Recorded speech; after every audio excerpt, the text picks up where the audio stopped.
Well, here we are wrapping up our first week of October on the program, looking at the end of the 7th day of the 10th month. So glad as always to have you being a part of the program. So glad as often as we can, once a week, that we can start off by saying good Friday evening to you.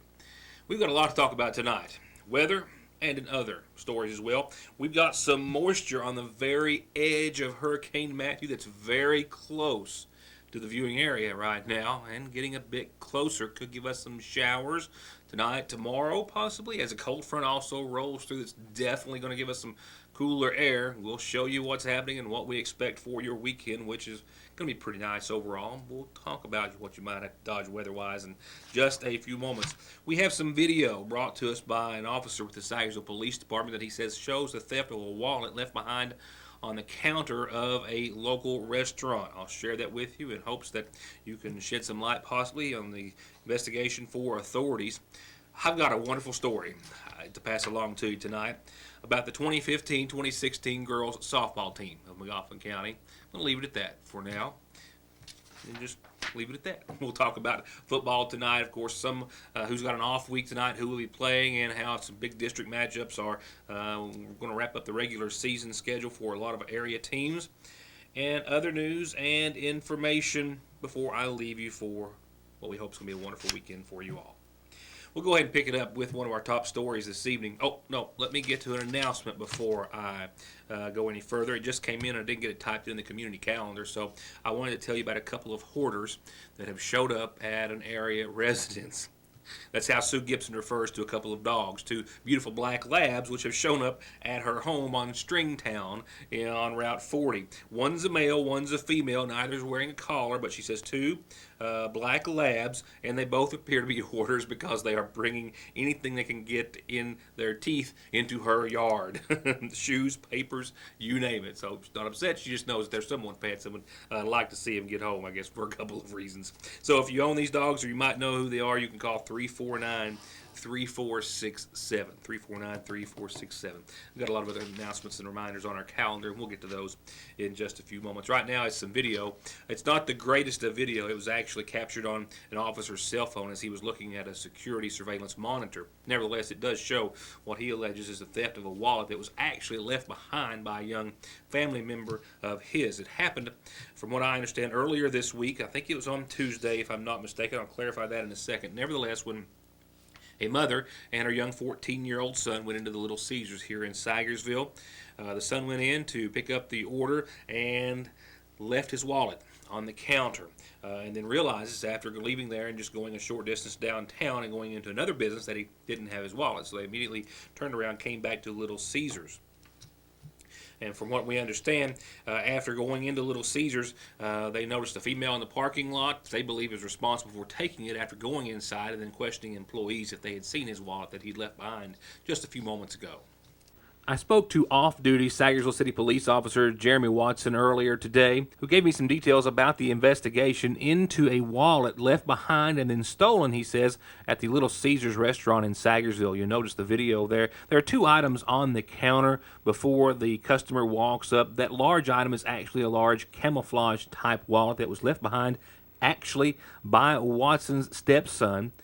He says that this video shows a woman coming into the Little Caesars restaurant to pick up her order, and in the process sees the wallet, sits her purse down on top of the wallet, and during the transaction picks up the wallet and leaves with the wallet in or under her purse in some form or fashion. He believes the video shows her taking the wallet at one point from the counter and placing it into her purse before she leaves the restaurant. During this time, the young man who had left the restaurant leaving his wallet behind went into the Sayersville Speedway, and upon going in to make a purchase realized he'd left his wallet behind. Only a mile away, he immediately turned around and came back, and his mother brought him back to the store to pick up his wallet, which was already gone.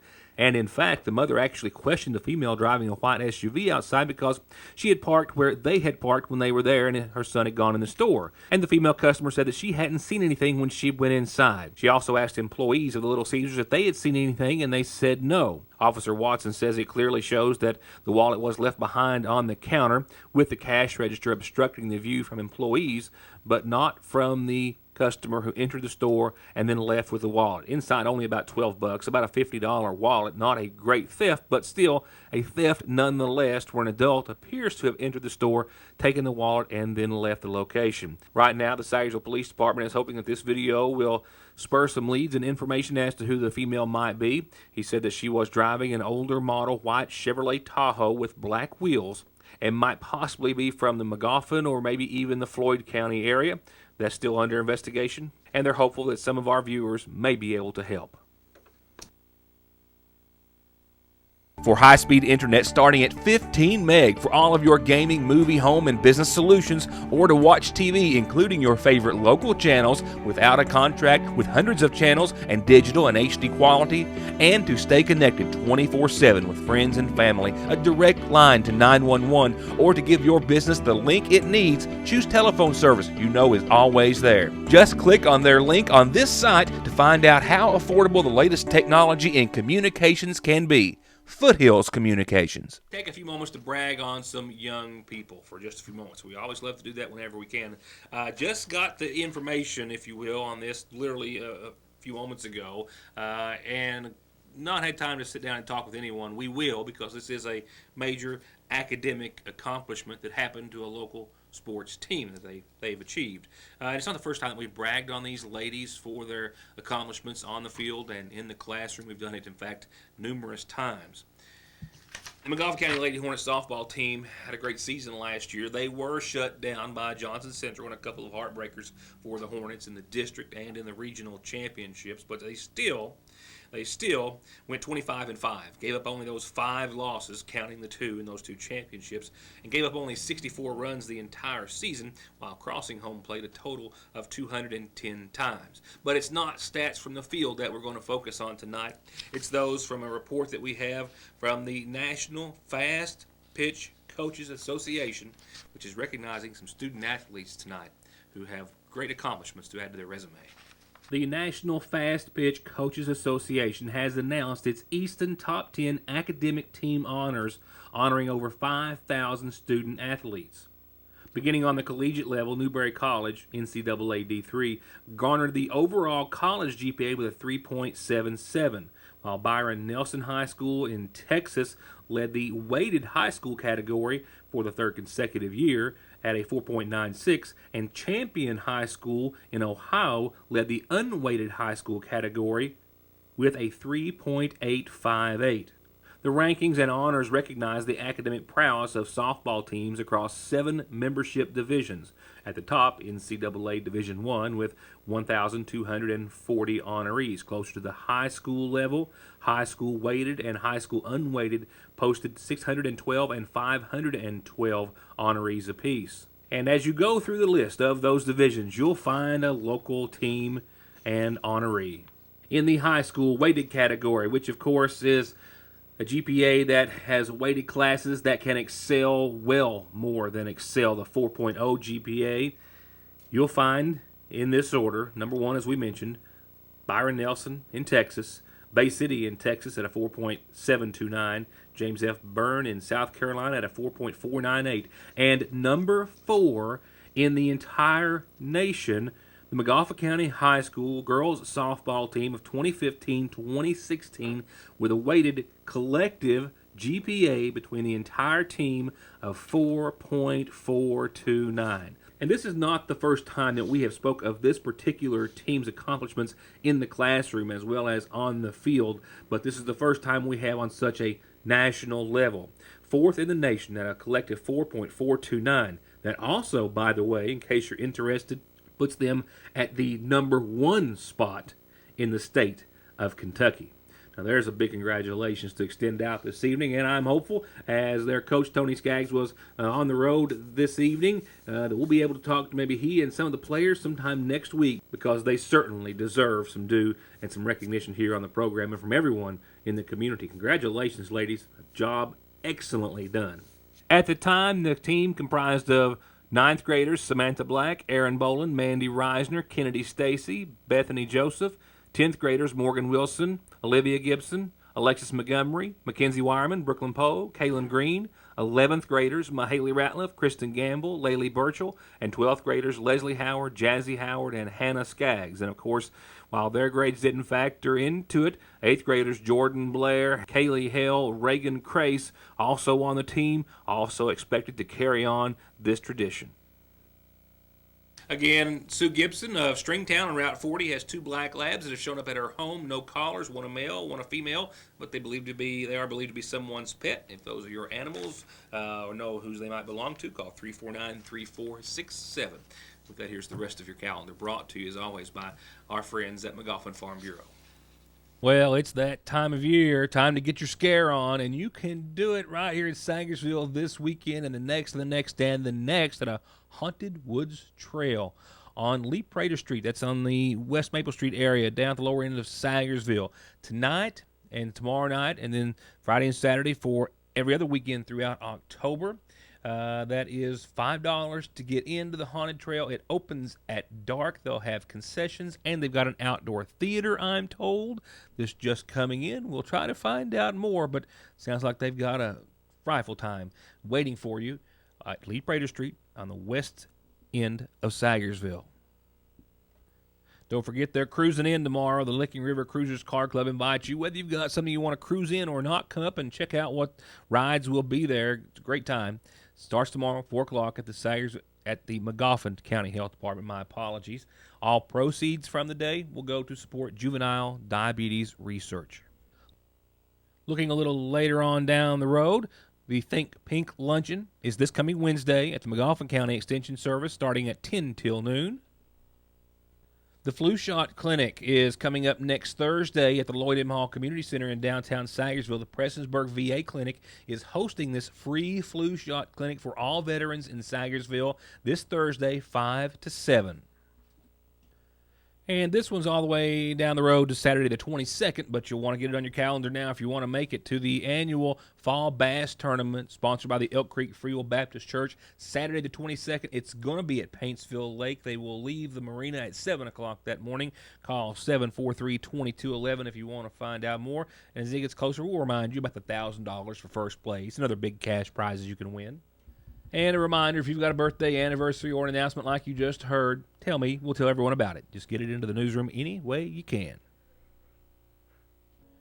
And turning to funeral service announcements brought to you by the McGoffin County Funeral Home, a reminder of services to be held in honor of 63-year-old Larry Russell Elliott of Prestonsburg, who passed away on Wednesday of this week, survived by his wife, Linda Gibson Elliott, I believe it is, a son and 4 daughters. Visitation is this evening after 2 o'clock tomorrow, with services following tomorrow at 4 o'clock. Visitation and services from the Preston Funeral Home in Paintsville.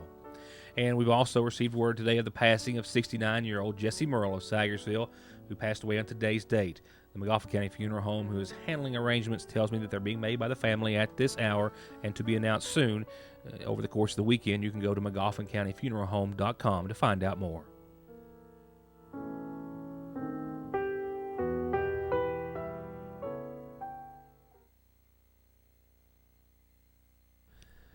You'll get that in a second.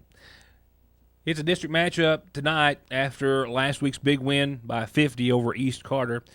Johnson Central Golden Eagles are hosting Greenup tonight, even though I left the U out of Greenup, at 7:30, hoping to go 7-0 tonight against East Carter. Lawrence County and the Bulldogs are hoping to make up for last week's loss against Raceland, 16-13. They're at home tonight. They're hosting Belfry. Lawrence County, of course, and Belfry, a big district matchup tonight. The Hornets off tonight. Now you get it, right? This gives them time to rest and try to recoup over a loss by 12 against Knott Central. 36-48 was the final score in that district matchup, and they have got more district play left in the season which is quickly winding down. Another district loss, this one at the hands of Powell County for Morgan, 18-46 last week.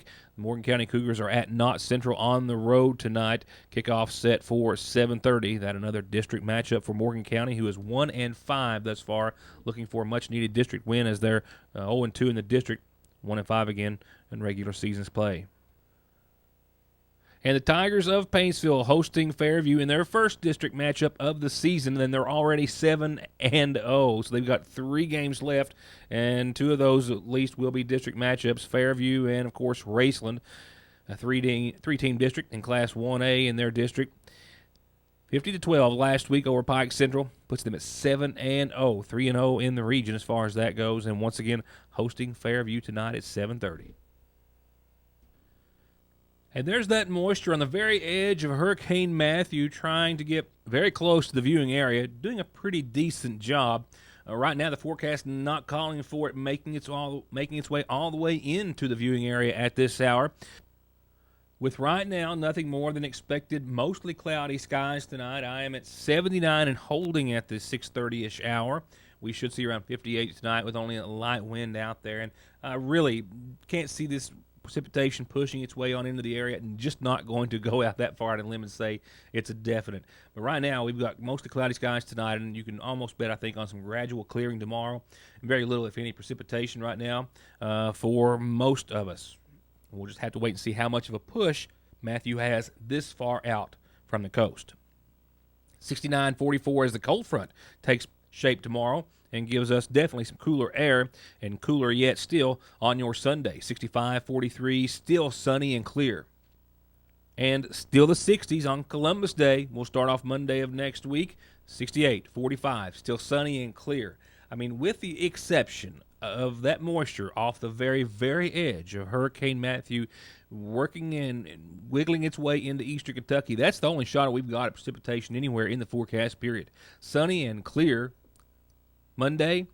Temperatures improve Tuesday back into the mid-70s, 76, 50, sunny and mostly clear. Wednesday of next week, mid-70s, low 50s, sunny, only a few clouds to speak of. Thursday, if we look beyond the forecast, I think I could even call it this far out at the low 70s and mostly sunny skies, and ditto for even Friday of next week. Maybe some rain chances, some slight ones at most for the next weekend, but I'm not even really willing to call that as of right now. More continued dry air and fall-like conditions with a little cool spot in store this weekend. Well, that's going to wrap it up for this week. A busy news week here at Your News Today, and I think I may say that every Friday, but we work very hard, including myself, to bring you as much news as possible in the 5 weekdays that we have each and every week, and much of it that you won't see or hear anywhere else. So we thank you for being a part of the program. Hope you're here each and every weeknight. Hope you, as always, every chance you have to let our sponsors know that you are watching as well. And I hope you all have a wonderful, safe, fall-like weekend. I hope you enjoy whatever it is that you do, whether it's hitting the couch or hitting the trail this weekend. We'll see you back here Monday, Columbus Day, for more of Your News Today. Good night.